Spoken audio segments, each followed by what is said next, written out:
Hey, what's up, everybody? Man, just want to jump on here real quick and, just share, man, my spirit's like truly encouraged. This morning, I came across the videos on Josh Howerton's page, and he shared, about Theo Vaughn, and he was sharing a story about the invalid from John chapter 5. And, I did a our morning devotional that we do, and in this excerpt we studied a little bit. It was back in like March 11th, I think. I shared a little video about it, and man, it's encouraging to see now, like a month later, and see that like here God's moving the same thing that God was moving in my heart, was working, is now like gone out into the atmosphere, and it's like, it's now penetrated Theo's heart. And man, if you ever see this Theo, man, like dude, we're here with you, man. We encourage you. We're praying for you, man. Like, this is awesome, dude.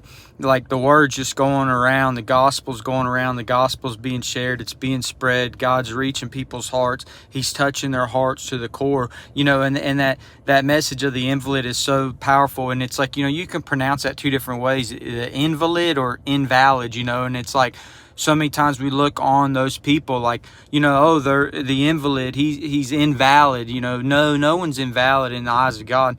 And how encouraging and how awesome and powerful it is that, like, God doesn't care what you've done in the past. He doesn't care what mistakes you made. He doesn't care about none of that stuff. Like, he came to the cross to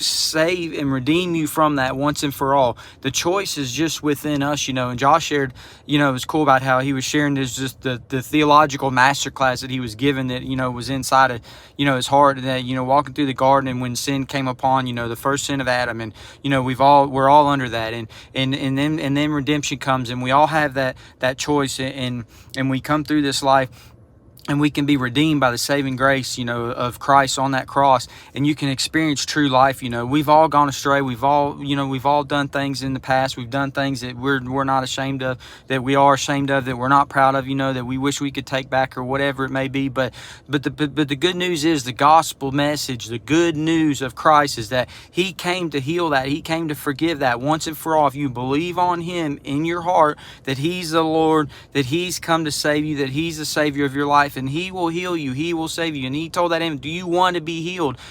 Sometimes the thing stopping us is not everything around us, it's our own heart, and that message cut to his heart, and God's working on him, and he's going to change his life, and he's softening that heart, and that's just so encouraging, that just spread that around, spread that gospel. God's on the move, God's at work. Join him where he's at, get involved, get plugged in, and just help spread the message in the gospel of Christ. Love y'all.